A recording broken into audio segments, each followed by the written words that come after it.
Hey everyone, B-Boy Broccoli here. So as promised, I made a post on Reddit and I asked you guys, how can I help you as a Warzone coach? And the first question was, can you make a video on how to properly use aim assist? I've been playing for years and years and I can't make it work like others do. Maybe I'm just doing it wrong. Since I'm a mouse and keyboard player and I don't have aim assist, we need somebody on controller so he can show you how it's done. So for that, we're gonna need the assistance of my student, Francesco. Hello, it's me here. Hello, Francesco. So, the first thing we're gonna do is we're gonna see my POV and Francesco's POV, and we're gonna dissect aim assist into two parts: aim assist and rotational aim assist. So, Francesco, I need you to stand right here, I'm going. and I want you to aim at exactly where my chest is. Yep, got it. All right. So now I'm gonna move away, but do not track me. Keep aiming at exactly where my chest was. So I want, when I say 3, I want you to start shooting, and don't try to aim at me. Just keep shooting at the same spot and controlling the recoil so it stays over there. Okay? So Okay. 3, 2, 1, shoot.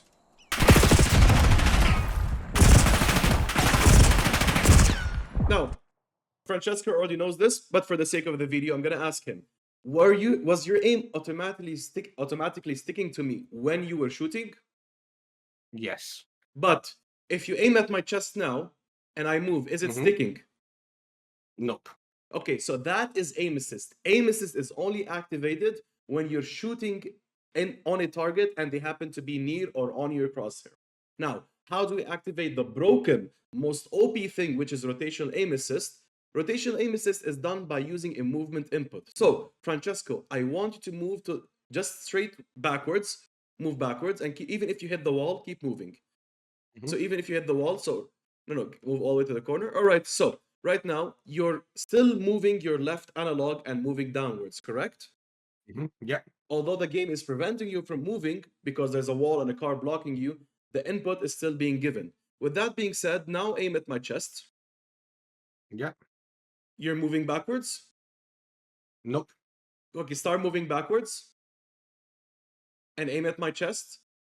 Now, Yep. as Aiming. I'm moving, is it sticking automatically?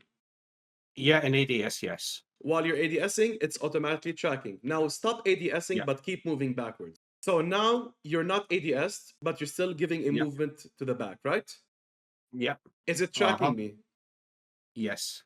And you're not trying to actively track me, that's just rotational aim assist by itself. Correct? Yeah. All right. It's still tracking you. Yeah. Now ADS and do it again. Don't try to track me, let rotational aim assist do the job. So there you Tracking go. you. Yeah. Basically, there's two different types of aim assist. Aim assist is when you're shooting, and the second one is when you're giving a movement input in the game. You don't have to actually move in the game. As long as your left thumb is moving the analog, you're getting rotational aim assist, which is very sticky and extremely broken once you know how to use it. So that is the only thing you need to know about rotational aim assist. Now, how does that translate into actual fights? Francesco, get close a bit to me, like over here. So a good controller player will always strafe sideways while trying to track the target actively. So Francesco, what I want you to do is aim at me, but also strafe while ADSing.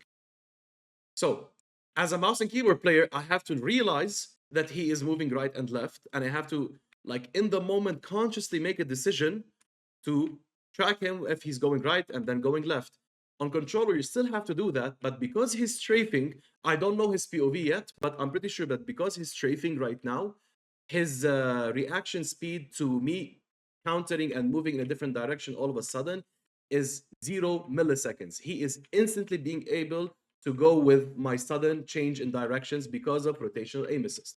Because he is moving, whether it's strafing to the right, left, back, or front. But keep in mind, strafing sideways is better so you can avoid those shots. Strafing to the front and back is never a good idea. Now, with that being said, Francesco here is able to track me easily, not just because he's using rotational aim assist and aim assist. If you want to become a good player, you have to master the basics first, which means you need to know how to track. You need to know how to control your recoil. You need to know how to center. You need to know what your line of sight is and how is your cover management so you can win those fights. It's not just about having rotational aim assist. And the best way to take advantage of that aim assist and rotational aim assist is to practice those skills first, then practice without aim assist and without rotational aim assist. So do a 1v1 with your friend and put it on 300 HP in a private match, or go into Plunder and just practice without aim assist being on and try to track things manually while you're strafing. Then once you turn it back on, it's like you installed aimbot, except it's legal. Moving on to the next one. PS5 player here. I play casually and get destroyed a few times per week. I'm sorry to hear that. I'm overwhelmed by the settings menu, but I believe there are some settings that may help me out to some degree. What settings can I affect that may help? I see many players where the enemies are brightly outlined, highlighted in red. What is that about? That outline is the tracker perk, and the only way to not get highlighted by the tracker perk is by using cold-blooded. In terms of the settings, I'm assuming that you are a controller player because some people use mouse and keyboard on controller. You shouldn't if you are doing that. So in this case, there are only a few important settings and the rest will be adjusted for your own playstyle. So you go to settings, controller, scroll all the way down to dead zone inputs and make sure that you do a test stick dead zone. That way you will know if your controller has any stick drift. And based off that, you need to lower it as much as possible on the left stick minimum and the right stick minimum, but you need to raise it 1 point above what your stick drift is. Then go to aiming and make sure that your target aim assist is on. Then go to aiming advanced settings. ADS sensitivity transition timing must be instant. Your aim response curve.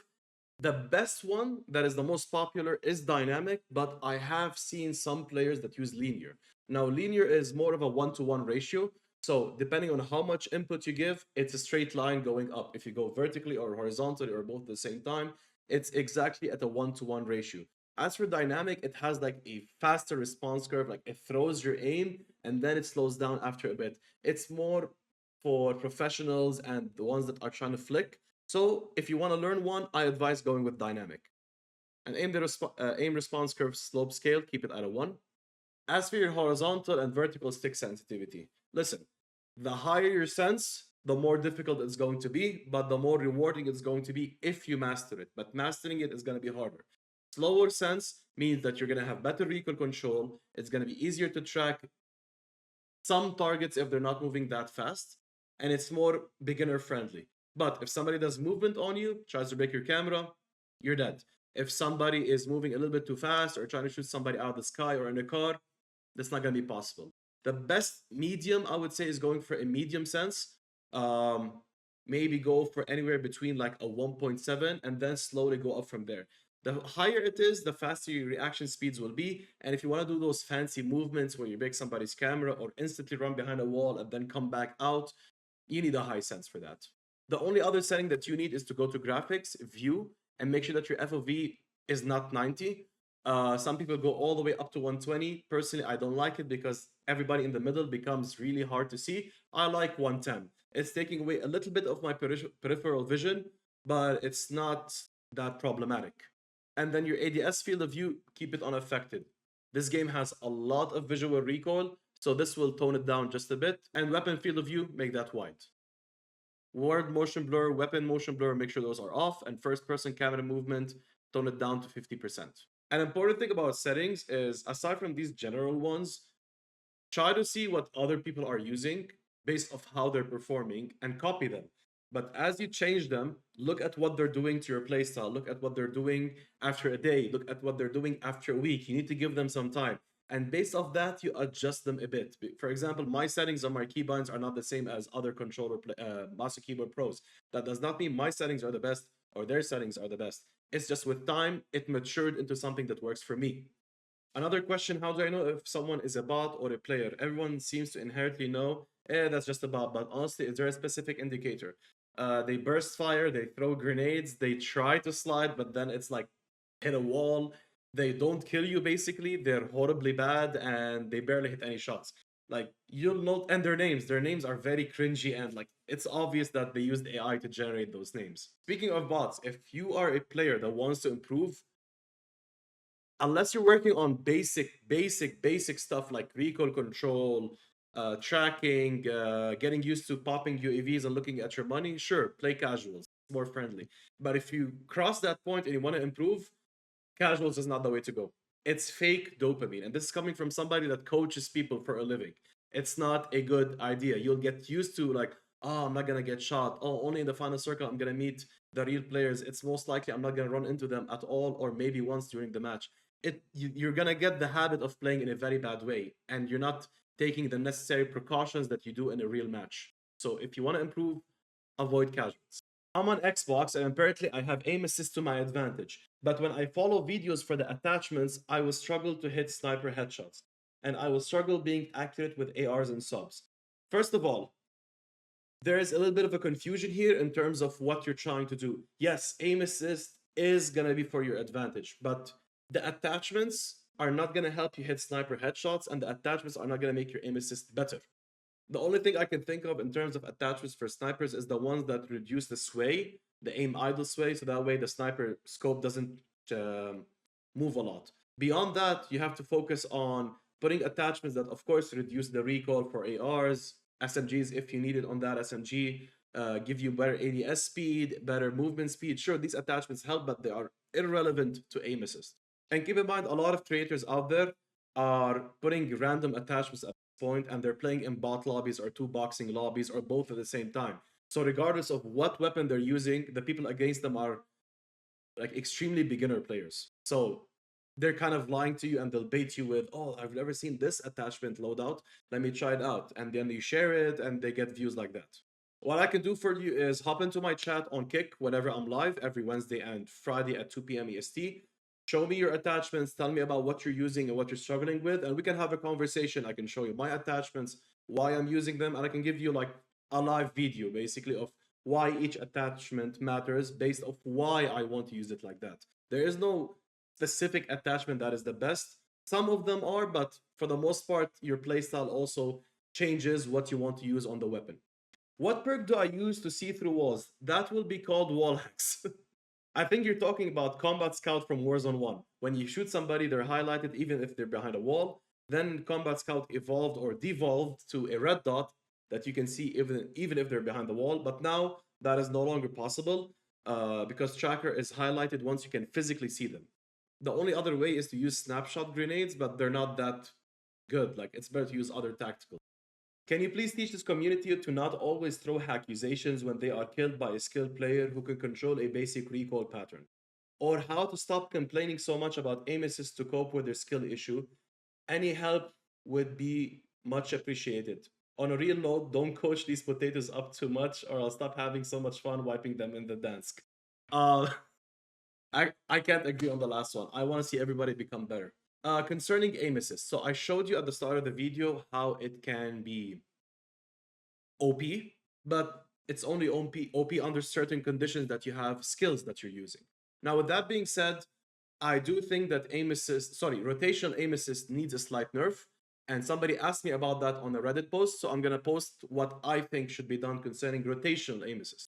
And concerning the accusations, although I personally get a lot of accusations and it gets to the point where it makes me lose hope in the community, as a creator, I realize that I don't blame these guys for being ignorant or not understanding anything. Because I can think of one, two, three, maybe four other creators that are posting educational content. But even then, they're not interacting with the community and answering each question or as many questions as they can. So if you look at it, most people are just VPNing, they're two boxing, they're lying for to people and viewers just so they can get the views, they can get the hate, they bait people to get more views. That's it. Like, I don't see any content creator that is doing their part so that it counters the accusations. So this is why I'm doing this video, actually. Hopefully at some point, this will make a change and hopefully other creators will join this wave. But until then, the balance is not there. Creators need to step it up and they need to raise their standard. Can you please help me with optimal movement and controller settings? So I did mention this before. The higher your sense, the better your movement. And the controller settings, I also answered that before. So concerning the settings for movement, the only important ones I would say is to go to controller, go to movement, and make sure that you have sprint assist on tactical sprint assist. Your sprint assist delay is on 0, and these two are on. Slide maintain sprint on. Sprint restore, some people like it on, some people like it off. I've seen both. Parachute automatic behavior off. Mantle cancels reload. I've seen both as well. Personally, I don't keep that on. Sprinting DoorDash on in the movement advanced settings. Plunging underwater, free. Tactical sprint activation, make sure it's on single task sprint. Auto move forward, I don't use it. Sprint tactical sprint behavior, I keep it on toggle. And slide/dive behavior, Some people swear by tap to slide, and some people go with slide only because they hate misclicking or mistiming their clicks and they end up dolphin diving. But if you want to get the best of both worlds, you need to go with hybrid. But you have to understand, and it explains to you over here how to use hybrid. It's by tapping to slide and then holding to dive. That's where you need to practice your muscle memory. This is a high skill, high reward thing. If you click for too long or click for too short, you're going to end up doing the different moves. But I have something better for you. If you want to take your movement to the next level, I spent 3 months making this guide on YouTube. And I promise you, there is no guide out there that is as detailed as this one. Part 1 and 2 will teach you the techniques. And that is something you can find on other YouTubes, maybe in the same detail or close to it. But part 3 and part 4 is where it's the gold mine for you. All I'm gonna say is whatever your expectations are from this video, double them because it will answer everything that you need and open your eyes to things that you never thought about when it comes to movement. All my teammates be screaming about an enemy on us and I run in circles because I literally cannot see them. First of all, if your teammates are screaming, that doesn't help. Saying on me, unless he's physically exactly where your teammate's body is, then that's not gonna help. They should give more accurate directions. My FOV is 102. It's not bad. And I'm playing on a 75-inch TV. That is bad. 120 FPS. I'm on a 27-inch monitor, and this is how close I sit. And even then, I have to like look with my peripherals to look at the minimap, look at my kills. Like this is a perfect size for the distance that the monitor is at. If you're playing on a 75-inch TV, I think you can go back more. But then again, you have to move your neck to look at certain details. So that 75-inch TV is a little bit of a disadvantage. Is there some kind of visual settings that I should be using? One, try to get a smaller monitor and get closer to it. Two, if you want to stick to that TV, try messing with its color settings, the gamma, the brightness, the contrast. Some of them have these presets where they make things sharper as well. You have to mess with your TV to find that out. Unless you're on a PC, just comment again and let me know. Then that's a different conversation. I already love you. I love you too, man. Tell us your credentials. I think you mean telling us your credentials because that's what I did in the post. I am craving for some actual good Warzone content. I feel like I still have a lot of learning, even if I can't play more than 1 hour per day or I can't play at all for several days. I'm always trying to get the best out of my sessions, even when I am camo farming against bots. My question is more about settings, movement settings in the menu for controller. We answered that. It feels so weird. I have to change them almost every week. That is your first problem. Don't change them. Try to adapt to them. See like what are the pros and cons. Write down what are the pros and cons that you're feeling. Give them at least 2 weeks, and then you go from there. Sprint assist, we answer that, and other settings like that, we answer that. Movement definitely feels a lot nerfed compared to the early days of BO6. No, not really. Actually, they buffed it because now you can instantly jump after sliding, and you kind of have a bunny hop. Kind of. We didn't have that at the start. I always sell in the final circle, not always because of positioning. Sadly, I'm a third-party monster. Fair enough. You know your mistake, so I think you can easily solve it without needing anybody's help. But as I said, not always, because most of the times I get caught off guard by a team in a better position. I want to reach Eerie once in my life. I've killed numerous Eerie and Crimson players, even when I was outnumbered. So when you say that even when I was outnumbered, there's two possibilities. The smaller possibility is that they all rushed in a very bad way. The better one is that you know cover management, you know how to abuse line of sight to dissect a 3v1 into a 1v1 v1 v1. It means you have good recoil control, you have good awareness. That's the bigger possibility. I like challenges and hard opponents. Good.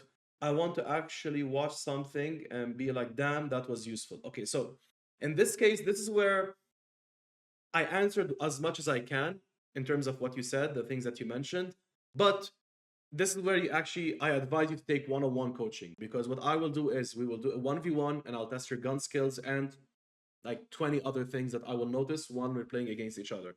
Then we hop into a match together where you lead and I will see how you play the game, how your awareness is, what are your decisions, what are your micro positioning decisions, and another long list of 20, 30 things. And then we do a VOD review, which will help me see things that I cannot see in the first or second step. And that will give me an idea of what you need to do to improve. Keep in mind, you're saying you want to reach iridescent. So you need to become a better player, that's for sure, but you also need an equally good team. Unless you want a solo queue, which is not a good idea, especially with the limited time that you have. Bro, I respect it, but the community is too far gone and split to ever go back. The company is by far the most to blame, however. Yes, I agree. The effects of this community have also started to seep into other FPSs as well. I don't think it seeped into other FPSs as well. I think they have been in all the games. It's just a mentality thing that is not about Call of Duty, it's just about human beings. But I'll say this. Can we control Activision, its decisions? Kind of, if we boycott their products, voice ourselves on Twitter or some viral videos on YouTube or all social media platforms. Can we do anything about the cheaters? No, but what we can do is work on ourselves. That way we can have a better understanding if somebody's good or they're actually cheating. Plus, we're having more fun because we put in some time to improve. So, I'll focus on what I can change and leave the rest for I don't know what happens to it. I play at the computer desk with a mouse and keyboard using a PS5 hooked up to a 75-inch OLED TV. Okay, so we have a lot of problems just in one sentence. A mouse and keyboard on PS5 apparently has input delay. So you will be a better judge of that. It's just everybody that I asked about it said that it has a slight input delay.